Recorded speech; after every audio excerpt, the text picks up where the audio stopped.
Today 10th class 14th lesson. The World War between 1900 to 1950. The Russian Revolution. Russian Revolution. The started 1917. Main reason Tsar Nicholas. Tsar is a king. The Russian Revolution started in 1917. What is the main reason? Tsar Nicholas అయినటువంటి king ఎవరైతే ఉన్నారో ఆయన రష్యాలో ఉన్నటువంటి ప్రజల మీద తిరుగుబాటు చేసే విధంగా యుద్ధాన్ని ప్లాన్ చేస్తారన్నమాట అండి. అర్థమైంది కదా? కానీ అప్పటికే టూ బిగ్ కంట్రీస్ అయినటువంటి పాపులేషన్ లో India, China and third population largest country Russia. Russia 15.8 billion people of the like it started in Russia. The third population biggest country Russia అన్నమాటండి. అంటే ఇండియా, చైనా తర్వాత రష్యాలోనే హైయెస్ట్ పాపులేషన్ ఉన్నటువంటి third largest population Russia అన్నమాటండి. ఆ టైంలో ఏమవుతుందంటే number of wars అన్న create అవుతూ ఉంటాయి రష్యాలో నెంబర్ ఆఫ్ వార్స్ క్రియేట్ అవుతుంటాయి.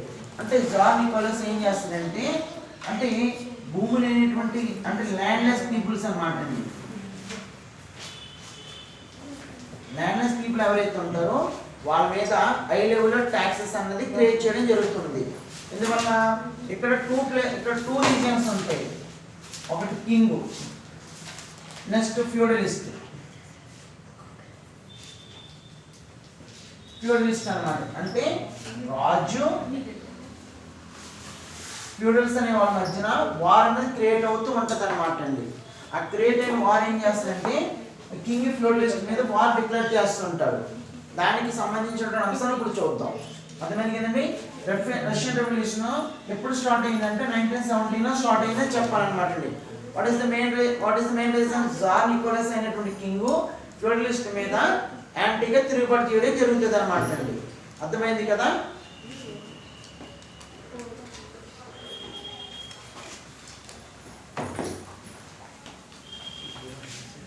అలాగే రష్యా కంట్రీ అంటే Russia once upon a time is the biggest country.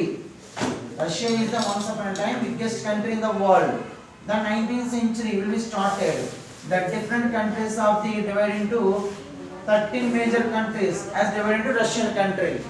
Okay, Russian దేశం నుంచి 13 దేశాలు విడిపోవడం అనేది జరిగింది అన్నమాట అండి. అర్థమైంది కదా?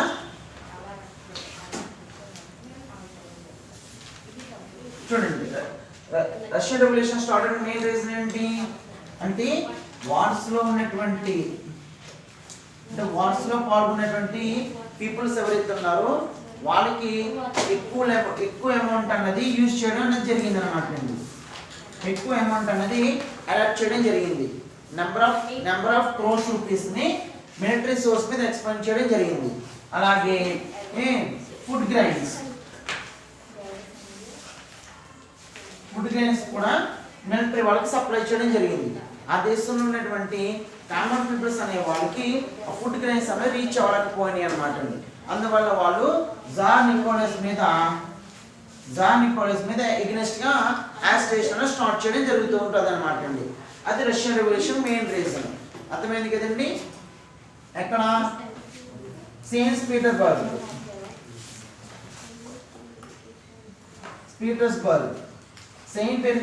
పీటర్స్బర్గ్ స్ట్రీట్ ఏదైతే ఉందో ఆ స్ట్రీట్ లో ఫామ్ అవడం జరుగుతుంది అన్నమాట. ఎంతమంది? 10,000 womens. What is the right of slogan? Peace and bread.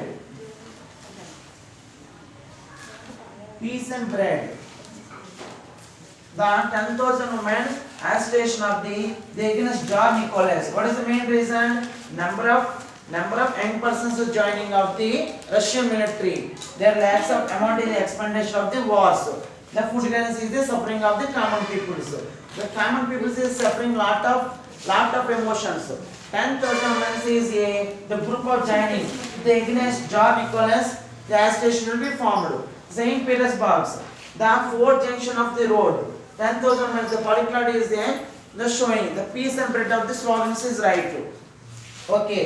Next, March 8 revolution. March 8. The revolution was started which date March 8 అన్నమాట అండి. అంటే రష్యన్ రెవల్యూషన్ స్టార్ట్ అయిన డేట్ ఇప్పుడు ఏంటంటే మార్చ్ 8 అన్నమాట అండి. మార్చ్ 8 రెవల్యూషన్ అంటారు, అయితే రష్యన్ రెవల్యూషన్ అంటారు అన్నమాట అండి. అర్థమైంది కదా. అంటే ఆ తర్వాత ఏం చేస్తారంటే రష్యన్లో జాన్ నికోలస్ తన పదవి నుంచి బయటకు వెళ్ళిపోతున్నాడు అన్నమాట అండి. అర్థమైంది కదా. జాన్ నికోలస్ అనే వ్యక్తి తన పదవిని కోల్పోయి ఇక్కడికి వెళ్ళిపోతున్నాడు అన్నమాట అండి. అర్థమైంది కదండి. నెక్స్ట్ చూడండి.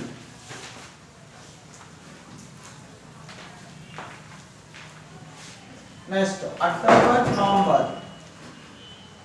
October November revolution are March 8 revolution is the only one. October revolution అన్న ఒకటి, మార్చ్ 8 రెవల్యూషన్ అన్న ఒకటి అన్నమాట అండి. అర్థమైంది కదా.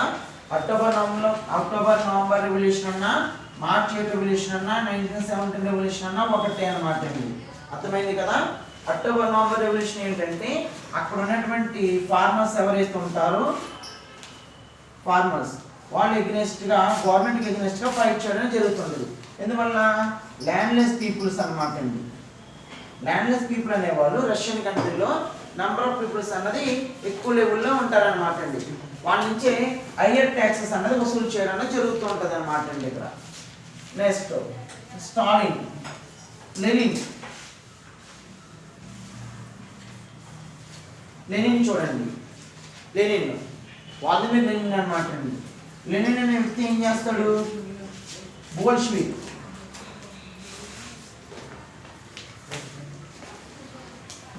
పార్టీని ఎస్టాబ్లిష్ చేయడం జరుగుతూ ఉంటుంది అన్నమాట అండి. ఎస్టాబ్లిష్ చేయడం మెయిన్ రీజన్ ఏంటి, బోల్షివిక్ పార్టీని ఎస్టాబ్లిష్ చేయడం మెయిన్ రీజన్ ఏంటి,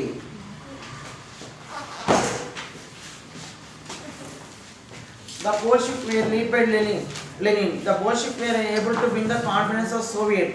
The consists of peasants, workers and soldiers. అంటే ఏంటి, ఉద్యమదారులకి యుద్ధంలో పనిచేస్తున్నటువంటి యువకులు అలాగే వర్కర్స్ అన్నమాట, కూలి పని చేసుకున్న వాళ్ళందరికీ ఈ బోల్షివిక్ అనే పార్టీ బాగా సహాయపడిందని చెప్తున్నారు అన్నమాట. Because they took up the demand for immediate and unconditional peace, nationalization of all land and its redistribution to the peasants and control over price and nationalization of all factories and banks. అలాగే number of factories number of banks nationalise చేయడం జరిగింది అనమాట అండి. Who is the lead by Bolshevik party creator Lenin. Okay, Bolshevik అనేది ఎవరు స్థాపించారు, Lenin అనే వ్యక్తి స్థాపించారు అనమాట. ఎవరి కోసము, సోల్జర్స్, పీసెంట్స్, వర్కర్స్ కోసము దీన్ని స్థాపించడం జరిగింది అనమాట అండి. అలాగే నెంబర్ ఆఫ్ ఫ్యాక్టరీస్ ని నెంబర్ ఆఫ్ బ్యాంక్స్ ని నేషనలైజ్ చేయడం కూడా జరిగిందని చెప్తున్నాడు అనమాట. The Soviet under Bolshevik leadership the seized power the provincial government in October-November 1917 and immediately took steps to end war and redistribute land. అంటే అక్టోబర్ నవంబర్ మంత్లో జరిగినటువంటి రెవల్యూషన్ కారణంగా ప్రభుత్వం మీద ప్రజలు తిరుగుబాటు చేసి అక్కడ ఉన్నటువంటి రీడిస్ట్రిబ్యూషన్ ఆఫ్ ల్యాండ్, తిరిగి భూమిని పంపిణీ చేయడం జరిగింది అనమాట. ఎవరికి, భూమి లేనటువంటి పేద ప్రజలందరికీ భూమిని పంపిణీ చేసి ఎవరు చేశారు, లెనిన్ అనే వ్యక్తి బోల్షివిక్ పార్టీ స్థాపించినటువంటి ఎవరైతే ఉన్నారో అతను తన ఆధ్వర్యంలో పేద ప్రజలందరికీ ల్యాండ్ని డిస్ట్రిబ్యూట్ చేయడం జరిగింది అనమాట అండి. The full peace would not return to Russia because they started the civil war led by the white armies of Russian monsters and anti-communist soldiers with help of Britain, France, USA and Japan. అలాగే రష్యాలో జరుగుతున్నటువంటి అంతర్యుద్ధాల కారణంగా చాలా reasons వల్ల Russia చాలా సతమతమవుతూ ఉంది. అంటే ఆ దేశంలో పాల్గొన్నటువంటి ఆ దేశంలోనే ప్రజలు ఆ దేశం మీద తిరుగుబాటు చేయవలసి వచ్చిందనమాట అండి. ఎందుకంటే మతాధిపతుల మీద, కింగ్స్ మీద కూడా ఎగ్నెస్ట్గా యుద్ధం చేయవలసి వచ్చింది. ఆ తర్వాత రష్యాలో జరిగినటువంటి అంతర్యుద్ధ కారణం వల్ల రష్యాకి ఏ దేశాలు సపోర్ట్ చేసిందని చెప్తున్నాడు, బ్రిటన్, ఫ్రాన్స్, యుఎస్ఏ, జపాన్ లాంటి దేశాలు రష్యాకి సాయం చేసినాయి అని చెప్తున్నాడు. Those we all defected by 1920. The Bolshevik also announced the ending the Russian Empire and permitted the various nations under it to become independent. అంటే కింగ్స్ యొక్క పరిపాలన అంతమైపోయిన తర్వాత రష్యన్స్ అనేవాళ్ళు న్యూ గవర్నమెంట్స్ అనేది క్రియేట్ చేసుకోవడం జరిగిందనమాట అండి. However, gradually most of farmers that Russian Empire national record to join of the Union Soviet Socialist Republic, which was set up in 1924 by Soviet government of Russia. అంటే Kings అనే వాళ్ళు పూర్తిగా dominate అనేది తొలగిపోయి Russian revolution కూడా టోటల్గా demolition అయిన తర్వాత న్యూ ఇండిపెండెన్స్ అనేది క్రియేట్ అయ్యి యుఎస్ఎస్ఆర్ అంటే ఏంటి, union of socialist Soviet Russia కింద ఫామ్ అవ్వడం జరిగిందన్నమాట అండి. దానికి ప్రజల నుంచి గొప్పమైనటువంటి ఆదరణ అనేది లభించడం జరిగిందనమాట అండి. 1924లో Soviet Union led by government అనేది ఫామ్ చేయడం జరిగింది. With this began a great experiment of building a country without exploiters like the feudal laws, kings or capitalists. అంటే ఏంటి, ఒక తుపాకీ గుండు పేల్చకుండా వాళ్ళందరినీ దేశం నుంచి బహిష్కరించే విధంగా ప్రజల నిర్ణయాలు తీసుకోవడం జరిగిందనమాట అండి. ఎవరిని, ఫ్యూడల్ లార్డ్స్ అనమాట, మతాధిపతుల్ని, కింగ్స్ రాజుల్ని, క్యాపిటలిస్ట్ పెట్టుబడిదారి వాదులందరినీ పూర్తిగా దేశం నుంచి పారిద్రోలా చేసేవారు ఎవరు, ప్రజలు అనమాట అండి. The USSR tried to build a society that was industrialized and modern and it did not inequality or exclusion of people on the base of birth, gender, language. అంటే వాళ్ళు పుట్టిక, కులము, ఇంకేంటి ప్రాంతీయ భాషల ఆధారంగా వాళ్ళని ప్రజల కింద గౌరవించడం జరిగింది అనమాట. అలాగే ఆ టైంలో modernisation of industries, banks, other sectors కూడా టోటల్లీ డామినేట్ చేయడం జరిగింది అనమాట అండి. Next rise of Stalin. The Lenin after the Stalin. Okay, Lenin తర్వాత వచ్చినటువంటి వ్యక్తి ఎవరు, స్టాలిన్ అన్నమాట అండి. చూడండి, after the death of Lenin 1924 Stalin embraced as the leader of communist party. అంటే లెనిన్ అనే వ్యక్తి చనిపోయిన తర్వాత స్టాలిన్ అనే వ్యక్తి ఆ పార్టీని ఎస్టాబ్లిష్ చేయడం జరిగింది అన్నమాట అండి. Over the next decades, the established is absolute control and put an end to all oppositions. అంటే దీన్ని బాగా వేగవంతం చేసిన తర్వాత అక్కడ డెమాలిషన్స్ అన్ని టోటల్గా క్లోజ్ చేయడం జరిగింది. He is to undisputed power to build the economy of USSR. అక్కడ ఉన్నటువంటి అనుకూలమైన అంశాలన్నీ పారద్రోలి న్యూ బిల్డ్ అనేది క్రియేట్ చేయడం జరిగింది అంటే. Who is the creator of new build of Russia? Stalin. After Lenin died, Stalin is the creator of the new democracy system. Okay, USSR. The Bolshevik party control of the Stalin. The landless poor people is the rise of the slogans. USSR began a program of planned economic development. It was 5-year plans in 1922. First 5-year plan is implemented by Russia. 1928, USSR. 1928, first 5-year plan by built by Stalin. Every 5 years, every sector will be developed. What is the use of 5 years plans? First 5-year plan is the very useful to Indian economy. And this pursuit the twin policies, reindustrialization and collectivization of agriculture. చూడండి, అంటే ఏంటి, దాన్ని మళ్ళీ నూతనంగా చట్టాలు చేయడము, అంటే small industries big industries కింద అడాప్ట్ చేయడము, అండ్ కలెక్టివైజేషన్ అంటే అప్పటి వరకు లో లెవెల్ అనే ఫార్మింగ్ హై లెవెల్ ఫార్మింగ్ కింద క్రియేట్ చేయడం అనేది స్టాలిన్ యొక్క ముఖ్య ఉద్దేశం అన్నమాట అండి. USSR under the leadership of Joseph Stalin tried to end small peasants, the production by the forcing all small and large farmers surrender their lands and join collectivity farms. Stalin ఏం చెప్పాడు, చిన్న రైతులు పెద్ద రైతులందరినీ ఒక గ్రూప్ ఆఫ్ ఫార్మ్ కింద join అవ్వి వాళ్ళందరినీ కలెక్టివ్ ఫార్మ్స్ కింద క్రియేట్ చేయడం అనేది జరిగిందనమాట అండి. అంటే ఒకరి పర్సన్ దగ్గర ఉన్నటువంటి ల్యాండ్ని ఒకరి దగ్గర పర్సన్ మొత్తం జాయింట్ ఫ్యామిలీ కింద చేసి అందరూ వర్కర్స్ కింద ట్రీట్ చేసి ప్రొడక్షన్ అనేది క్రియేట్ చేయడానికి మొదలు పెట్టడం జరిగిందనమాట అండి. These farms people in all the land in the village along with tools and machines and animals. అక్కడ అంటే వాళ్ళందరూ సహకారంతో ఏర్పడినటువంటి టోటల్ ల్యాండ్ ఏదైతుందో దాంట్లో ఏమేమి ఉపయోగించడం జరిగింది, మిషనరీస్, టూల్స్, యానిమల్స్ని ఎక్విప్మెంట్స్ కింద యూజ్ చేయడం, అగ్రికల్చర్ ప్రొడక్షన్ గ్రోత్ చేయడం అనేది జరిగిందనమాట. The farmers worked together and they produce as divided among the numbers of the farms. వాళ్ళు చిన్న గ్రూపుల కింద విడిపోయి వాళ్ళకి ఎంతైతే ఎకర్స్ ఆఫ్ ల్యాండ్ అయితే డివైడ్ చేయబడిందో ఎకర్స్ ఆఫ్ ల్యాండ్ని ప్రొడక్షన్ చేయడం అనేది జరిగిందనమాట. The idea was the shift from small holding farming to large scale farming. అంటే చిన్న వ్యవసాయ ప్రాంతాల నుంచి పెద్ద లార్జ్ స్కేల్ ఫార్మింగ్ వరకు అడాప్ట్ చేయడం అనేది జరిగిందనమాట. so that new techniques and machines could be used. Modernisation, industrialisation, modernisation equipments అనేది యూజ్ చేయడం జరిగిందనమాట. ఎవరేంలో స్టాలిన్ యొక్క పీరియడ్ టైం అనమాట అండి. Thousands of peasants, especially the large farmers, restricted this and had to face imprisonment, deprivation and even death. అది నచ్చనటువంటి చాలా మంది వ్యక్తులు ఏం చేశారంటే అక్కడ ఉన్న గ్రామీణ ప్రాంత ప్రజలను చాలా మందిని చంపివేయడం జరిగిందనమాట. This caused a several forming the famine 1929 to 1930 leading to death of very large numbers of people. 1929-1930 టైంలో నెంబర్ ఆఫ్ పీపుల్స్ అనే వాళ్ళు చంపివేయడం జరిగిందనమాట.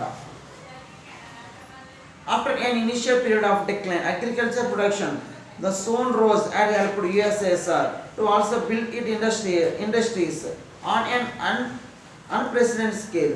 అంటే ఏంటి, అప్పటికే అభివృద్ధి చెందిన పరిశ్రమలు ఏమవుతున్నాయో దాన్ని త్వరితగతంగా వేగవంతం చేసే విధంగా నిర్ణయాలు తీసుకోవడానికి చర్యలు తీసుకోవడం జరిగింది. All industries were owned by the state, which did not allow free market and sold the products to the consumers directly. అంటే మార్కెట్తో అంటే గవర్నమెంట్తో ప్రమేయం లేకుండా ఎవరి ఇండస్ట్రీస్ వాళ్ళు అమ్ముకోవడానికి కొనుక్కోవడానికి సిద్ధంగా ఉన్నారని చెప్తున్నాడు అనమాట. However, rapid construction lead to poor working condition in the city of the magnitude grows. The construction of steel plant was achieved in 3 years. అంటే ద మ్యాంటిగ్రోస్ అనే ప్లేస్లో బిగ్ ఇండస్ట్రీ స్టీల్ ఇండస్ట్రీని కన్స్ట్రక్షన్ చేయడం కోసం 3 years పట్టడం జరిగిందనమాట అండి. The workers live hard lives and the result was 550 the stoppage workers in the first 5 years alone. 550 మంది ప్రజలు ఉద్యోగాలు లేకుండా ఉండడం జరిగిందనమాట అండి. In living quarters in the winter time at 40 degrees below, the people had climbed down from the 4th floor and dashed across street in order to go to the toilet. అంటే చాలా మంది ప్రజలు 40 లోపు ఉన్నటువంటి ప్రజలు ఎవరైతే ఉన్నారో వాళ్ళందరూ ఆ వింటర్ టైంలో చాలా మంది చనిపోవడము లేదా ఎగరో చోటకి పారిపోవడము, టాయిలెట్స్లోను ఎక్కడెక్కడ చిన్న హౌసెస్ ఉంటే అందులో తలదాచుకోవడం జరుగుతూ ఉండేదన్నమాట అండి. బిలో 40 degrees centigrade టైం అనమాట అండి. And extended schooling system developed and arrangements the were made for factory workers or peasants enter universities. అంటే ఏంటి, స్కూల్స్ బాగా అడాప్ట్ చేసుకుని దాన్ని డెవలప్మెంట్ చేసి వర్కర్స్ యొక్క చిల్డ్రన్స్ ఎవరైతే ఉన్నారో వాళ్ళకి స్కూల్ ఎడ్యుకేషన్ అని యూనివర్సిటీస్ అని బాగా డెవలప్మెంట్ చేయడం జరిగిందనమాట అండి. The creches were established in factories for the children of working women. అంటే చిన్నపిల్లల కోసం ప్రత్యేకించి అంటే స్కూల్స్ని అడాప్ట్ చేయడము, ఉమెన్స్ కోసం వర్కింగ్ అవర్స్ అనేది అడాప్ట్ చేయడము, వాళ్ళకి పర్టికులర్గా రూల్స్ అనేది క్రియేట్ చేయడం జరిగింది. Cheap public health care was provided. అంటే ల్యాండ్లెస్ పూర్ పీపుల్స్ కానీ బెగ్గర్స్ కానీ రోడ్ సైడ్ పీపుల్స్ ఎవరైతే ఉన్నారో వాళ్ళ కోసం హెల్త్ హాస్పిటల్ మేనేజ్మెంట్ని క్రియేట్ చేయడం జరిగిందనమాట. The model living the quarters were set up for workers. అంటే ఆధునిక వసతులతో కూడుకున్నటువంటి హౌసెస్ని క్రియేట్ చేయడం జరిగింది. The effect of all these was uneven. So since government resource were limited. అంటే ఎన్ని ప్రయత్నాలు చేసినా సరే గవర్నమెంట్ దగ్గర లిమిటెడ్ అమౌంట్ అనేది ఉందని చెప్తున్నాడు అనమాట. యుఎస్ఆర్ ఇచ్చాడు the full employment for all its citizens and was able to improve their standard of living sustainability. అంటే చూడండి, అంటే ప్రభుత్వం ఎంత ఉపయోగకరమైన పనులు చేసినా సరే వాళ్ళు వివిధ రకాల అవసరాలు తీర్చడానికి సిద్ధంగా ఉందని చెప్తున్నారు. It is also the manage to universalise literacy and primary education. ప్రపంచంలో ఉన్నటువంటి ఆల్ సిటిజన్స్కి ప్రైమరీ ఎడ్యుకేషన్ అనేది వెరీ వెరీ మోస్ట్ ఇంపార్టెంట్ అని క్రియేట్ చేయడం జరిగింది. Precisely during this period the western world began to face the great depression. అంటే the western సైడ్లో start అయినటువంటి గ్రేట్ డిప్రెషన్ పీరియడ్ ఎంటైర్ వరల్డ్ని షేక్ చేయడం జరిగింది అన్నమాట అండి. దానివల్ల ఏమైంది, నెంబర్ ఆఫ్ ల్యాక్స్ జాబ్స్ అనేది కొలాప్స్ అవ్వడము, ప్రైసెస్ డ్యూరేషన్ పెరగడము, ఫుడ్ గ్రెయిన్స్ వాల్యూ పడిపోవడం అనేది జరుగుతూ ఉందన్నమాట అండి. In which factories close down and millions of workers lost their jobs, thousands of peasants the found their prices of their goods the crashing down as demand for them collapsed due to the shutting down of factories. అంటే great depression period టైంలో number of factories, lakhs of workers, price of goods value ఎక్కువ burden అవ్వడం వల్ల number of children's కానీ, number of youngsters, number of persons అనేవాళ్ళు థెఫ్టింగ్కి, robbery, okay, begging అలాంటి వాటికి అలవాటు పడడం జరిగిందనమాట అండి. The USSR, they prepared itself escaping the impact of the Great Depression period. USSR అనేది గ్రేట్ డిప్రెషన్ పీరియడ్ నుంచి ఎలా తప్పించుకుందని తెలుసుకోవాలన్నమాట అండి. USSR was able to escape depression because it was not integrated with the international market. USSR అన్నది international మార్కెట్లో ఉన్నా సరే దాని నుంచి కొంతవరకు బయటపడింది. అది ఎలాగో చూద్దాం. Secondly, it had the planned economy in which the state decided what was to be produced and how much. అంటే ఏంటి, వాళ్ళు అంటే మార్కెట్లో రిలీజ్ చేస్తున్నటువంటి గూడ్స్ ఏమైతున్నాయో ఆ గూడ్స్ని డిమాండ్ తగ్గట్టుగా సప్లై కూడా క్రియేట్ చేయడం జరిగిందనమాట అండి. వాళ్ళ ఆల్ ఓవర్ మార్కెట్లో వాళ్ళు స్టేబుల్గా ఉన్నారని చెప్తున్నారనమాట అండి. This enabled them to maintain the balance between demand and supply. Demand supply balance చేయడం వల్ల ఆ రెండు ప్రాబ్లమ్స్ ఫేస్ అవ్వకుండా వాళ్ళు గ్రేట్ డిప్రెషన్ పీరియడ్ నుంచి బయటపడడం అనేది జరిగిందనమాట. However all this was build through the enormous centralization of political power in the hands of the Communist Party and its leader and the denial of ordinary democratic liberties to the citizens and doing away with any opposition through the use of force including large scale execution of opposition leaders. చూడండి, అంటే centralisation జాతీయకరణ చేయడము, number of people service centralization, number of banking centralization, number of industry nationalization was created by Stalin. The number of workers is a involvement of the development of country. అలాగే democratic liberties అంటే ఏంటి, ప్రజాస్వామ్యం ఉన్నటువంటి విలువలకు అధికారాన్ని ఇవ్వడం జరిగింది. All this was done on the feel and that it was necessary to the build socialism and defeat the designs of capitalism powers which were constantly trying to undermine the USSR. అంటే చూడండి, అంటే డెమోక్రసీని development చేయడము, సోషలిస్ట్ని develop చేయడము, అలాగే other elements కూడా develop చేస్తూ democracy అనే దాన్ని డెవలప్ చేయడం అనేది జరిగిందనమాట. The expressions of USSR impressed people all over the world who were committed to the ideas of equality and national liberalization. Liberalization means is a freedom. Liberalisation is a freedom అనమాట. ప్రపంచంలో రష్యాకు చెందినటువంటి వ్యక్తులు ఎక్కడెక్కడైనా ఉన్నా సరే వాళ్ళ ప్రపంచంలో గొప్ప వాళ్ళుగా ఉండాలి, మన స్వేచ్ఛ అందరికీ అందాలనే ఉద్దేశంతో దాన్ని ఎస్టాబ్లిష్ చేయడం జరిగింది. A large number of them now become communist and try to communist revolution in there countries. అంటే ఏంటి, అంటే కొత్తగా ఏర్పడినటువంటి సామ్యవాద సిద్ధాంతానికి పురాతన సామ్యవాద సిద్ధాంతానికి మధ్యన అభిప్రాయ భేదాలు అంటూ జరిగినాయి అన్నమాట అండి. The meaning of this, M.N. Roy, Tagore and Nehru was inspired by it even though they did not agree with many aspects of communism like suppressions of opposition political parties. ఇందులో కొంతమంది వ్యక్తులకు సామ్యవాద సిద్ధాంతం నచ్చిన, కొంతమంది వ్యక్తులకు దాన్ని వ్యతిరేకించడం జరిగిందనమాట అండి. M.N. Roy, Nehru, Tagore లాంటి ఫిలాసఫర్స్, అలాంటి వాళ్ళు అంటే ఫౌండర్స్ ఎవరైతే ఉన్నారో వాళ్ళందరికీ సోషలిజం మీద బాగా ఇంప్రెషన్స్ అనేవి బాగా క్రియేట్ అయినమాట అండి. నెంబర్ ఆఫ్ పర్సన్స్ దాన్ని యాక్సెప్ట్ చేయడం అనేది జరగలేదు.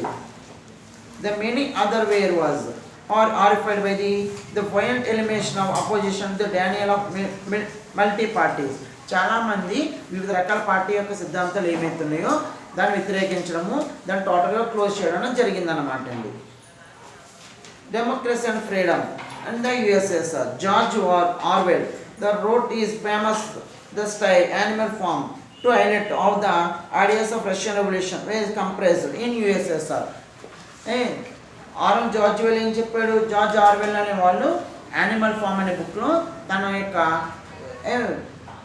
యొక్క ఇన్వాల్వ్మెంట్ తన స్పీచెస్ని కామిక్ రూపంలో చెప్పడం జరిగిందనమాట అండి.